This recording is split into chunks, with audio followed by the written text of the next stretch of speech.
But we also this evening have a very, very special guest, folks. He is an attorney so good. He's an attorney so good that he could get light fishing with hand grenades reduced to just lighting off fireworks before the 4th of July. He is one of the finest attorneys in all God's creation. He is the man for you, the man from wearing the hat of BYU, the one, the only, Nate Dallon. How we doing, sir? Phil, as is always the case, your intros should just be the show. I mean, I think we can shut her down now. It's all downhill after that introduction. Ukraine. I mean, like I know it's not exactly your area of expertise, but what's your general thought on that? I've been really curious. So this is okay. Again, I have no special expertise. I'm not in on any phone calls. So I don't know. I don't know the person. I don't know about that, Nate. They all call you. Don't. No, actually, we know. When people talked about this Signal texting chain and how it was a scandal, I said the only scandal is I didn't get invited. If you're going to be inviting citizens into these things without security clearances, why wasn't it me? Why was it this guy Goldberg? That's the annoying part is why wasn't it me? Why wasn't it Phil? If you're going to put some citizens in, Phil and I have things to say about this. Yep. My favorite meme about it was Elon looking all sad going, wait, you guys have a side chat? Okay, well, here's the problem as I see it. Certain countries are more stable as empires. So I'm going to say this again. Certain countries are more stable as empires. I'm going to give you one that's just, I don't think it's very controversial. England. The Persian Empire was more stable than Iran is stable today, right? So the Persian Empire is Farsi speaking. It was either run out of Tehran or Baghdad, depending on the time, but it was run by the Persian people, which is predominantly Iran and chunks of Iraq and a few other places. The United States and the Western powers specifically broke up that empire, right? Because they don't like a unified, powerful empire as a counterweight, and instead intentionally keep things chaotic to make sure that the balance of power is always on Team West.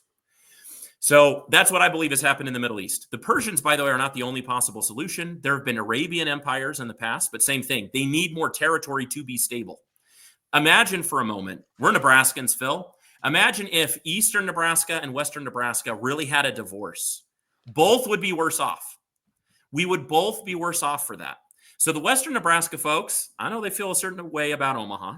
I know that there are conversations around coffee and donuts on a Sunday morning that complains about the libtards in Lincoln and the purple-haired people in Omaha. I know. But if we're being honest about it, Nebraska as a contiguous state is better off with having both of us there. If we needed to defend our borders, splitting Nebraska in halvesies would be a disaster. No, what Eastern Nebraska could not defend itself. Western Nebraska cannot defend itself, right? Lack of manpower to the west and lack of resources to the east. We need each other. We're more stable as this particular unit. If you're Iran and you're the Persian Empire, or you're Saudi Arabia, or if you're Turkey, those are the three historical powers in that region. You need to have a bunch of the geography in the fold in order to be stable.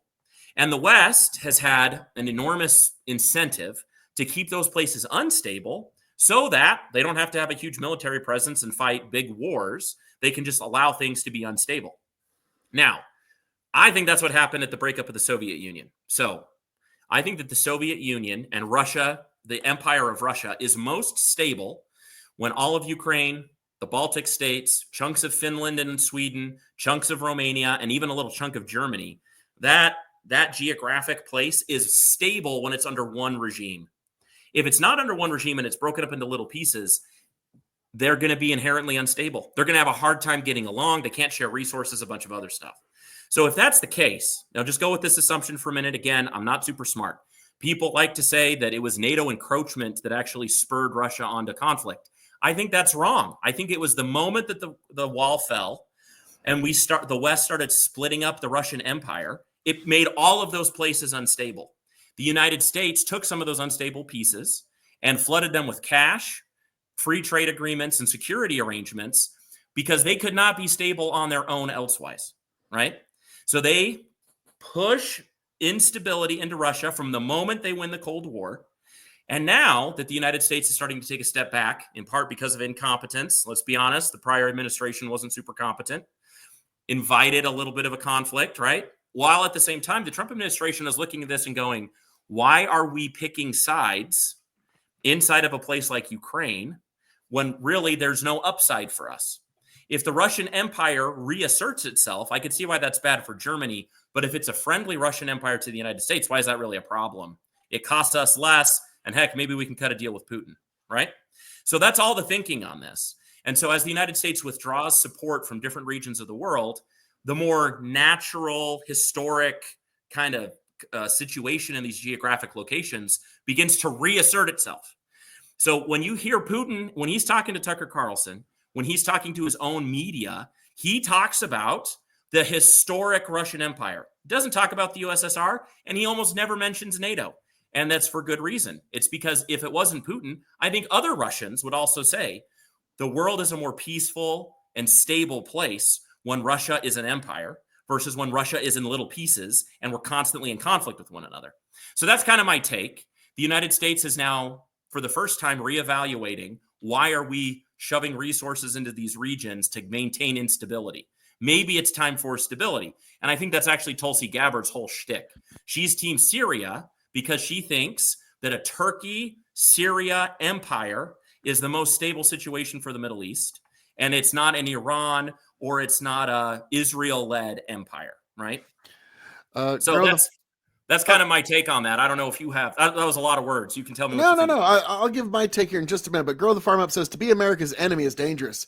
To be America's friend is fatal. Today it feels that way. That's true. I'll tell you, though, ask the Japanese. They've been our friend. They remain our friend. They're doing great.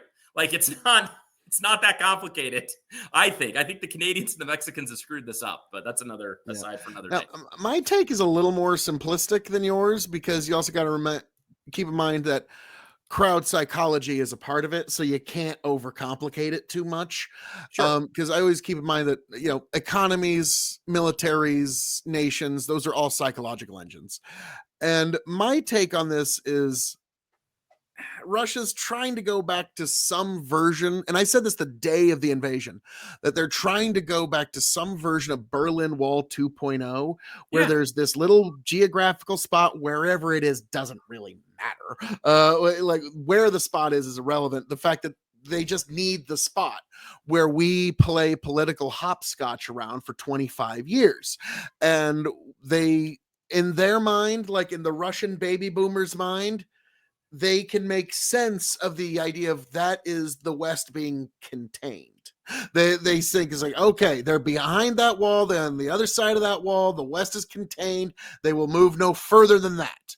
And that's how, like, for, I mean, I guess another word for Russian baby boomer would be Soviet. But like that's how they would generally view that. And so it doesn't even matter if it's a facile piece of Ukraine, so long as it's just some piece that they didn't have before. And that's kind of why I see this war as but it's really just not worth it. It's not been worth all the blood and the treasure that we've lost over it, because all we're doing is like we're fighting over a line on the map so people can have pride. Well, I mean, I think that your position it tracks human psychology. I would just say that history indicates to me that if the war in Ukraine were to end tomorrow with the lines as currently drawn, that does not grant the stability I'm talking about, because the day after those lines are drawn, Russia does still not have access to European Union markets without heavy tariffs. They don't have access to Ukrainian population base, which is used to be, until all this violence, slightly younger, right, than the Russian population. They didn't have access to easy grain markets in the Ukraine, right? And they still wouldn't after those lines are drawn. So to me, I actually don't think that Trump is correct on this. I think his instinct makes sense, and I think that his instinct is good. But I think that the actual truth of the matter is that Russia, in order to be totally comfortable in its own skin, needs a little more empire for the prosperity of its own people, and arguably for the prosperity of the people inside that empire that they're acquiring anyway. right? That's one of the things is you have to remember there are a certain contingent of Ukrainians who are comfortable with being part of the Russian Empire, right? Because in a lot of ways they'll be better off. So that's the only thing is that I do agree there's a psychological component to this. There's no question, especially now that so much blood has been spilt. The idea that we could just expel the Russians from Ukraine at this point psychologically is a non-starter. But I do think that if Trump were to end the war tomorrow, no more material, the Europeans create the war, the security guarantee. If I'm Putin, I say no to the deal. I'm ahead. I'm finally actually winning the war. The border has moved a little bit to the Russian advantage. And I think he'll be better off and the Russian people will be better off with a little more gains. And so I don't think he's done. And I think that, from my perspective versus your perspective, I think the possibility of conflict in the future is still high unless you rewrite the whole board.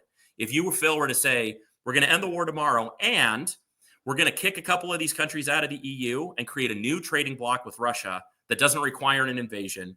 It's like a free trade zone. And we remove all the NATO weapons from right off of their border, they'd be calm. That would be true.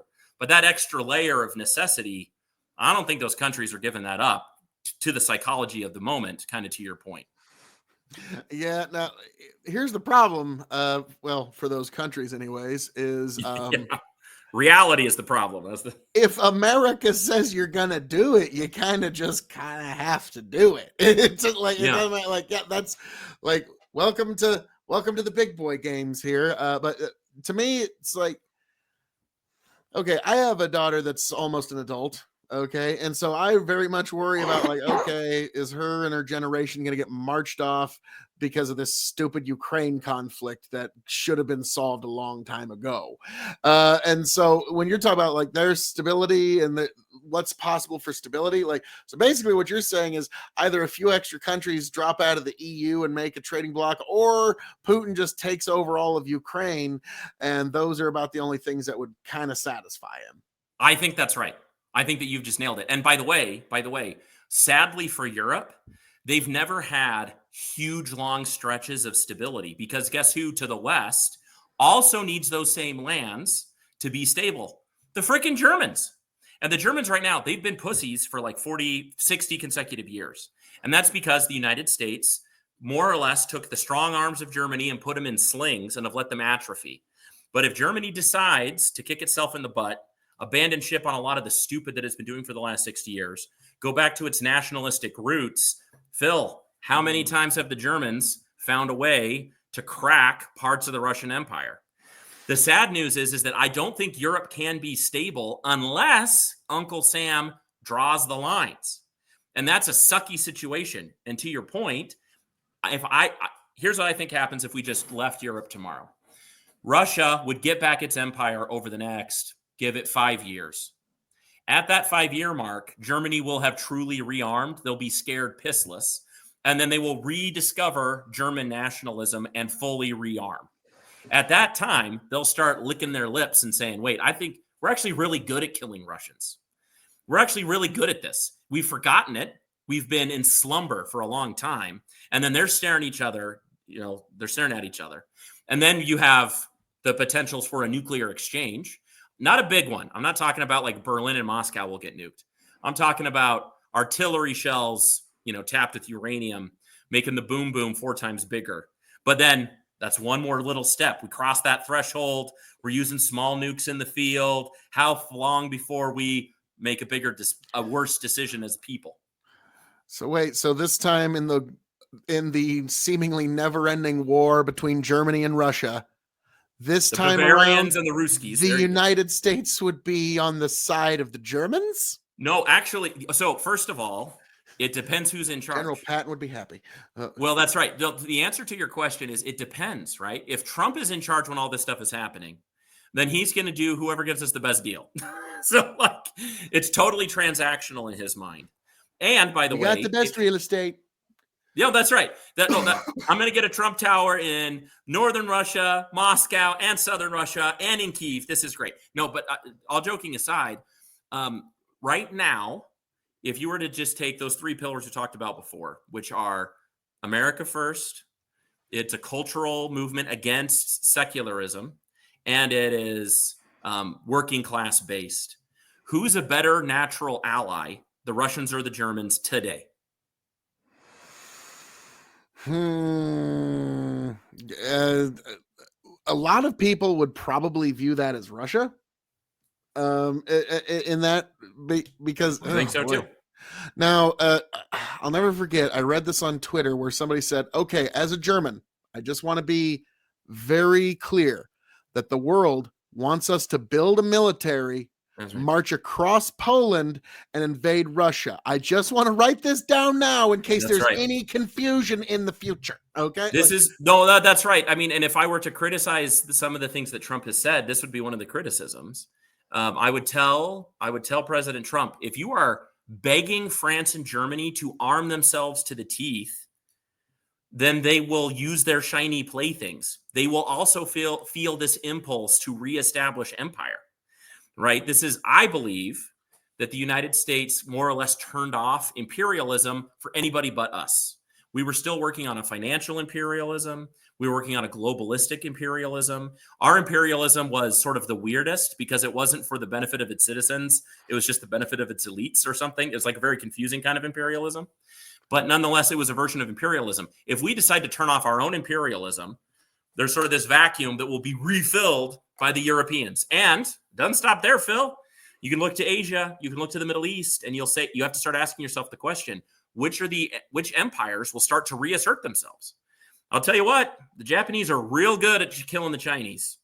They're real good at that. And I'll tell you too, the Iranians and the Saudis, they're real good at killing each other. And the Turks are pretty good at ruling the Middle East. And so that's why history is such an important, little bit to this. You can kind of look back in time and say, what were the more stable, more prosperous empires in a state of nature without the U.S. dictating what's going to happen? History reasserts itself. That's kind of my take. Now, well, Nate, please tell the folks if and where they can find you and everything, all that good stuff, good sir. You can find me on Phil K.O.E. coming to you soon. I'm also on Twitter at symbol Nathan Dallon. My tag is confirmation bias. That's actually beware confirmation bias. Beware confirming your own biases. That's mostly for myself. I'm on constant notice that I should not be confirming my own biases because I have them. Well, Nate, again, thank you, good sir, for swinging by. Folks, always remember, he is the finest attorney in all immigrationness. If basically he could find a way to get a Martian his citizenship late tonight or early tomorrow morning. That's how good he is.